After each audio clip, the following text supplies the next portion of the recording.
Hola, hoy les comparto una tradicional leyenda quiteña. La capa del estudiante. Esta leyenda da inicio cuando unos estudiantes se preparaban para presentar los últimos exámenes del año escolar. Uno de ellos, cuyo nombre de acuerdo con los entendidos era Juan, tenía otros pensamientos en su mente, ya que se encontraba sumamente preocupado por lo viejas que eran sus botas, y que no tenía dinero suficiente como para comprarse un par nuevo. Él era un muchacho vanidoso y le gustaba siempre presentarse a sus exámenes perfectamente bien vestido. Por lo tanto, te imaginarás que no podía ir a la prueba con ese calzado. Sus amigos le aconsejaron que empeñara su capa y que con ese dinero podría adquirir unas botas nuevas. A Juan no le gustó la idea y después de hablar por varios minutos más con sus compañeros, estos decidieron prestarle el dinero con una condición.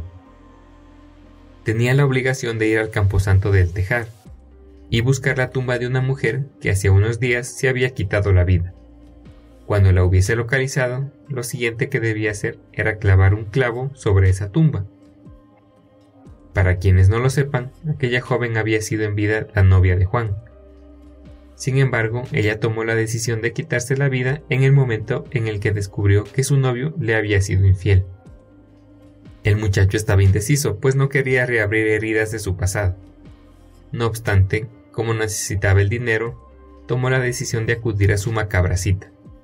Saltó la reja del cementerio y rápidamente se dirigió hasta donde estaba la tumba de la chica. De uno de sus bolsillos sacó el martillo y el clavo y comenzó a clavar.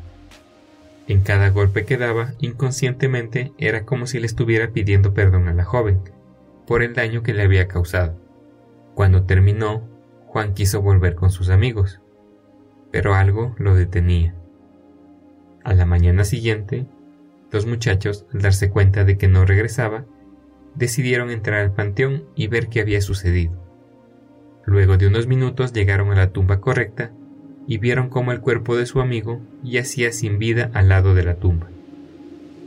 Lo más curioso es que la capa del estudiante estaba completamente clavada en la tapa del ataúd. La muerte de Juan fue sumamente extraña, pues nadie escuchó el más mínimo ruido. Hasta aquí esta leyenda. Espero les haya gustado. No olviden suscribirse al canal para conocer más historias como esta. Hasta la próxima.